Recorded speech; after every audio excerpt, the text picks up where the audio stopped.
this lovely lady has the largest following of any drag performer in New York. She was named the Best Breakthrough Artist, Best Host/MC, Entertainer of the Year, Best Pop Video, Best Vocalist, Best Dancer by the Elle Magazine, The Village Voice, and HX Magazine. Please welcome Peppermint!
I was in such a rush and so excited to get here that I accidentally left my fucking high heels in a taxi.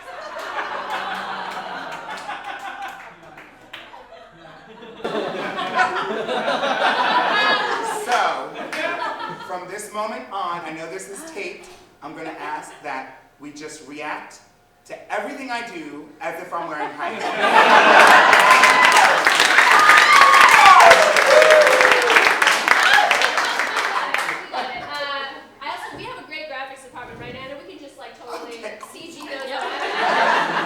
Size 4, please. These tiny little way. Drag. I think drag is a great term to use. It's something that I think a lot of people identify with, and it has a historical basis and a meaning, and it means something maybe different to other people, to everyone. But it means something to everyone, at least people who know what the term is. So I think drag is a great term to use. Are you talking about in terms of me specifically, or? Well, I feel that I've encountered different situations where certain performers want to be called drag queens or drag kings, and some want to be called like female performance artists or like. Oh yeah, gender illusionists. Yeah, I've heard that. You've never heard that? Oh my God. Yeah, I've heard different ones. I like the term drag. I think depending on the context, and different terms can be applicable. One thing that I have that's important to me, just in general, like this year, to talk about, since transness is on a lot of people's minds and the topic, subject of a lot of conversations, is that drag doesn't mean trans and trans doesn't mean drag, but the two things are not necessarily mutually exclusive. There are trans performers who do drag, who work in the context of drag, and there are certainly trans people who have drag performance in their history. And so I think that's something that a lot of people might say, oh yeah, we know that, but for some reason when it gets to a larger conversation, it gets kind of erased. So I just wanted to say that. So drag is great, and it fits with me, and that's the story. I can't believe I don't hear you when you're so high on top of these beautiful high heels. Oh my God! Do you like that? So, you've gone by some different names over the course of your career. So why, you're like, so why the name, hey listen, when I worked at a summer camp when I was a teenager, my nickname at camp was Stumpy. So any names we all have in our past, just remember, you're looking at Stumpy right now. Okay, so I'll say that. So why Peppermint? Like, why are you Peppermint today? What does Peppermint mean to you? Peppermint, well, the name Peppermint has been with me since almost the beginning, pretty much. And I used to go by Peppermint Gummy Bear. And that was just because I was sitting in a car with some cute guy. And that's the end of the story. I came out with the name Peppermint Gummy Bear, enough said. And ever since then, I like to say kind of that I've gotten a divorce from that name, and now I'm just Peppermint, which was a great choice, before Google and everything. But now that everything has moved to the internet, having the name just Peppermint is a huge disadvantage for me. You Google me and Wrigley's gum website. So, whatever. Well, I want to know, I hope that Mr. Mr. Gummy Bear is giving you a lot of alimony after that I divorce. deserve, yeah. I bought these great shoes. Tell me about the first time you took the lead and performed in drag. Can you take us back there? What did that feel like for you? The first time I ever performed in drag was for something called the Homely Court, which we had in high school, and it was during the homecoming game or whatever time, when everyone, of course I didn't know anything about the sport, but everyone was encouraged to cross-dress, basically. So we would just, you know, the girls would dress as boys, boys would dress as girls, and then you'd have a little date or an escort, and you'd walk down, and people would like scream in audience applause or scream in horror, whichever one. And then, and I won that. So that was I was like, oh, I can do this, honey. I went to the theater department, the drama department, and like got some shoes got these shoes, and got some wig and got my drag on, and it was great, it worked, and then I was hooked ever since. I mean, I gotta say that I probably had the knack for it before that, but that was my first moment to be able to like express it. And then every Halloween I did it, and every time there was a moment to do anything, I was just, more and more often, I was getting dressed in drag, and then I never took it off. So when you wake up in the morning, are you Peppermint from moment one? Yeah, I like to say I'm Peppermint all the time, just on different levels, you know what I mean? Yeah, yeah. So, but yeah, I think drag for me was a great way for me to express myself as an entertainer, because I was always singing and dancing and interested in that. But then it was also a way for me to express my femininity and express my womanhood and womanness. So, you know, it wasn't until much later that I kind of put into perspective my transness, which, you know, drag was a bit of a distraction from that for a long time, in addition to, God, it's fucking hot here. I know, Nick, it's the air conditioning. Peppermint is very hot, Nick! I know, yeah, please. Yes, that's fine. Okay. Anyway, so I did drag for a long time. I kind of fell into it. I did it at a really infamous nightclub called The Tunnel, where, you know, lots of illegal stuff went on. And I wasn't involved in any of it. And I started working in nightclubs and doing that. That was more than 10 years ago. So I earned a living in doing drag, and I felt very proud being able to be just a performer in New York City, of all places. But I didn't really take the time to like figure out exactly what that meant and how it connected to me as a person. But there were other drag entertainers, most of whom were very eager to just shed the drag. Of course, I don't mean keeping lashes on high heels on all day. I mean just like the persona of this womanness just stayed on me. Right. So I'm Peppermint all the time. I've always been Peppermint, and I always will be. I love that. I feel like one of the things that I always love when I get close up to drag queens is there's a beautiful understanding of femininity close up. I don't just mean makeup and stuff like that, because makeup is whatever. Like, you can wear it or you can't. For both of us, it's sliding off of us at a massive rate right now. But more so, like, it's almost like interesting for me as a woman to watch you close up, just to observe you. I feel like I'm an alien from another planet watching a female be a female, if that makes any sense, you know? Like, all my friends are, not all my friends, most of my friends are women, and I just think there's a different level that happens when, I don't know, maybe I'm just watching more closely because I'm interested in how you perform your femaleness. So I'm wondering, like, how do you learn that? Like, how do you teach me? Because it's hard for me. Okay, girls. No, you know, I don't know. I think that's a tough question. I think a lot of the art of drag, at least where I'm from and this kind of school of drag that I went through, you start with these very kind of surface, superficial, like, rules about, you know, you have to, God, I'm breaking all of them. Nails, heels, lashes, breaking all of them right now. But there's like some certain rules. A lot of them are kind of southern, like, you know, beauty tips, if you will, like about hair and all that stuff. And that's like at the beginning of drag for a lot of people. But then the femininity and a certain suaveness that comes with, I like to say, my drag, and maybe some other people's. I think you just learn. It's no doubt a collection of mannerisms and the essence of your favorite divas that you've seen on TV and film and television, and you're usually someone's mother. Yeah. You know, so we collect it from the women in our lives. So maybe it's cyclical, like, you know, I collect from her, I perform it, you see it, and then there's a little drag queen to be watching you. I don't know. She's not going to do well.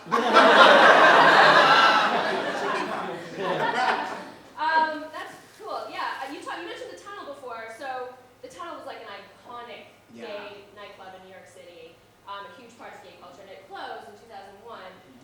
So is there something today is there a place where, you know, drag performers, trans people, gay men who sometimes like to dress up like women, like the whole spectrum of people can come together? Is there something like that now? Yeah, Instagram. There really isn't. I mean, you know, New York you know, queerness aside, New York was definitely one of the places where I think everybody, at least in this area or this region, said, I'm going to New York because of X, Y, and Z. It's probably a big part of the reason why most of us are here. And so New York was known for, obviously, its nightclubs, and the feeling was that you could kind of just we were going out tonight to see something that we've never seen and participate in something that we've have an experience that we've never had before, and that's why we're going to this club tonight. And that's what everyone was kind of in search of. And then, of course, you know, gays and drag queens and everybody in the LGBTQIA I think, came because they wanted to be with their people. You know, coming from small towns and things like that. And today, the need, and then also particularly for gay men, not just, I mean, gay women too, but it was kind of strong with gay men. There was their whole cruising feeling of like looking for someone to fuck tonight. So, not saying no, ladies don't do that, I know you do.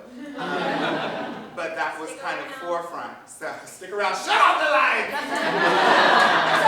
It's a trap! So that was kind of the feeling, and that was what drove people to places like that. I think that's what drove people to build places like that. And now, you know, there are some great bars and clubs. I have shows at many of them. But there isn't really, I know. There isn't anything like the Tunnel. There never will be. Can one of you who's not on stage shortly go and see if Nick is around and get him to crank back up the AC again? Please, please. Not audience, obviously. One of the. Somebody go! Yeah. Thank you. Whoever went, I don't know who it was. Thank you. Okay, so you mentioned before you've watched other women, someone's mother. I think that's beautiful. Who are your role models right now? Who are you into? Right now, I'd have to say some of my role models are, it's kind of, the circle, the net is a little bit smaller than it might have been as an impressionable teen.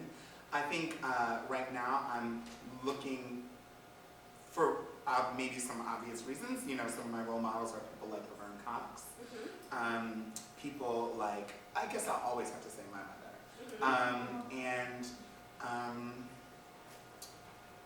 This is going to sound like real, I don't know how it's going to sound. I'm going to have to say myself.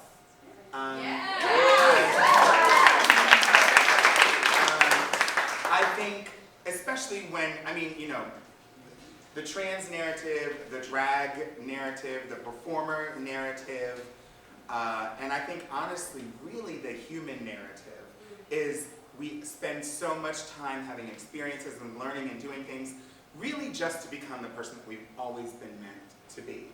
So I've gotten much closer to that in my age and my experience. So the person that I am today is the person that I've been striving to be for so many years that I have to say that I'm my own role model.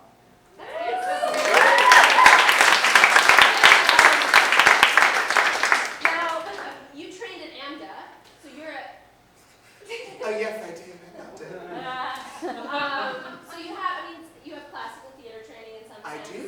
How do you find that interacts with your drag performance? It informed it very well, especially in the very beginning. And maybe, you know, I think I would like to be the kind of person that practices what they preach when I say you should always take class, because I should be taking classes now, but I haven't taken classes since then.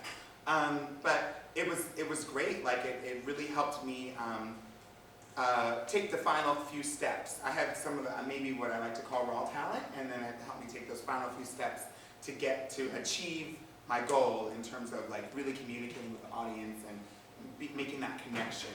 For me, that's what going to acting school is all about, was being able to find a way to really effectively communicate with the audience. Great. So it did. And I owe Sally Mae so much. If I may, fuck Sally Mae. Yeah. Fuck that bitch! Don't call me no more! I just love the idea of you picking up. I'm just picturing you picking up the phone. You're wearing a silk kimono in this. As always, yes. And you have like an old-timey like pink phone with like shaped like lips. Yes, okay. And it's like, hi, this is Sally Mae, and you're like, fuck you, bitch! I'm gonna write it up. We'll do it, I'm down. So what advice would you give to someone here if they're thinking about venturing into the world of drag?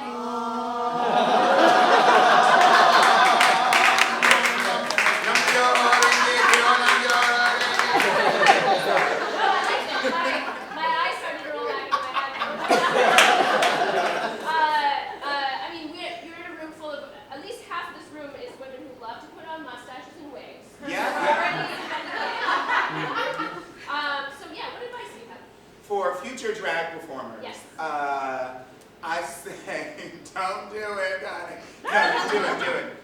Especially if you are expressing a male energy. That's something that we don't really get as much of universally. I think we should have drag kings on RuPaul's Drag Race. I think we should have trans women who work in the context of drag or RuPaul's Drag Race. I think we should have cisgender women and men who, if you're going to do drag, on things like RuPaul's Drag Race, and so I think widening the context of drag and the notion of drag so that to people, so to know that they can do it too, I think is something that we should continue to do. I think RuPaul's Drag Race has done that for a lot of people. So I think if you are starting out doing drag and you're going to be expressing femaleness, then again, I'm breaking the rules, so don't follow my example, but lashes, nails, and high heels are an absolute must. Not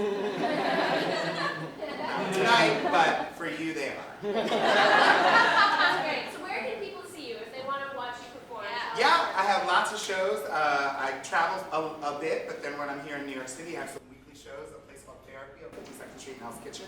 I do a weekly Tuesday show with Sherry Vine, who you guys I hope know. She's fabulous. Google her. She's got some crazy videos and stuff. So that's every Tuesday. On Wednesdays, I'm doing a brand new karaoke, also in Hell's Kitchen, at a place called Vodka Soda Bottoms Up.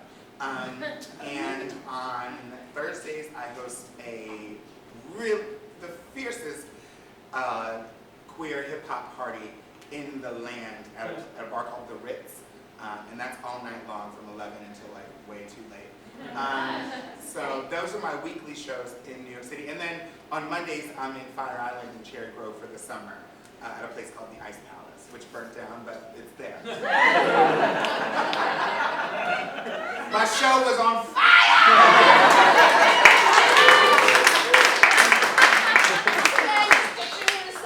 Yeah! And then the phone rings. Yeah. We will build it. Great. So we would love to see you do a performance. I know we're sweating balls right now. It's all good. I'm down. If you're excited and happy to do it, we'd love to have it. Sure.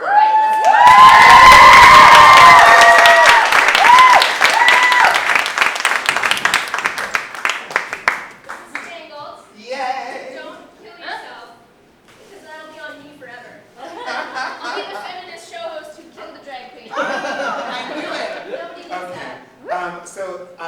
Well, I recently met someone, ladies and gentlemen. And it's going great, except for the fact that he is no longer returning my text messages. I know. But it's not his fault. I like to say he has something, kind of a medical condition that's been undiagnosed. It's not written about in any of the medical journals. I like to refer to it as Shady Thumb. You know this one. It's when that friend calls you on Thursday or Friday, and she's like, hey, can I borrow some money? I promise I'll pay it back on Monday. And then Monday comes along and she's not answering. I don't know if you have friends like this, but I do. If she's not answering her text messages, that bitch has shady thumb. And if you're, feeling kind of in the mood and late night, you get somebody like, hey, and it's a booty call, and they're like, what are you doing? I'm gonna come over, I'll be done in 30 minutes, and then about an hour and a half later, you're sitting there and no one is at your door and they're not answering their text messages. That is Shady Thumb. I'm going to do an original song about it right now. A little more microphone if you can, just a tad. Hello. Okay, stick it in. Pay your bills, get them minutes. Better pick up if you want to hit it. I know you hear that ring a ding dong. I've been calling all night long. Get your notification. Boy, I'm about to lose patience. Send a text and a tweet. Why come you ain't calling me? Shady Thumb, Shady Thumb. Bitch, you got a shady thumb. Pick it up, pick it up, pick it up. Shady Thumb, Shady Thumb. Bitch, you got a shady thumb. Pick it up, pick it up, pick it up. Pick it up, pick it up. Now, every time you hang around, you never put your celly down. Always texting with your boys. Break up, making lots of noise. You need to keep your game tight. Better treat a lady right, cause every time I'm calling you always got some lame excuse. You was in the shower, scrubbing your balls. You was in the basement, dropped the calls. You was at the movies, you was at the beach. You forgot to ask your mama, then you ran, Shake Thumb, Shake Thumb. Bitch, you got a shake thumb. Pick it up, pick it up, pick it up. Pick it up, pick it up, pick it up. Shake Thumb, Shake Thumb. Bitch, you got a shake thumb. Pick it up, pick it up, pick it up. Pick it up, pick it up. I sent a Facebook no reply. Called you about 100 times. Email, then a text. Prepaid Metro PCS. Okay, shit be dying every day. If you wanna get with me, you better charge your battery. Seeing that your phone don't work, you lying. Your boy just texted you. Don't try it. Service knocked out like a heavyweight fighter. Get a new provider. Shake Thumb, Shake Thumb. Bitch, you got that shake thumb. Pick it up, pick it up, pick it up. Pick it up, pick it up, pick it up. Shake Thumb, Shake Thumb. Bitch, you got a shake thumb. Pick it up, pick it up, pick it up. Pick it up, pick it up.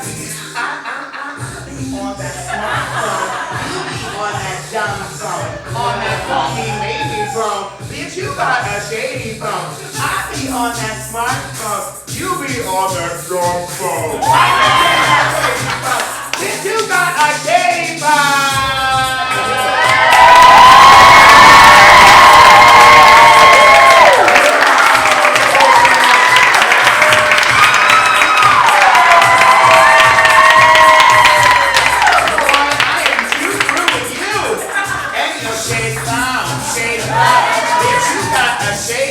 Pick it up, pick it up. Ain't you on that family plan? Shake Thumb. Bitch, you got a shake thumb. Pick it up, pick it up. Unlimited minutes. After 7. Shake Thumb. Bitch, you got a shake thumb.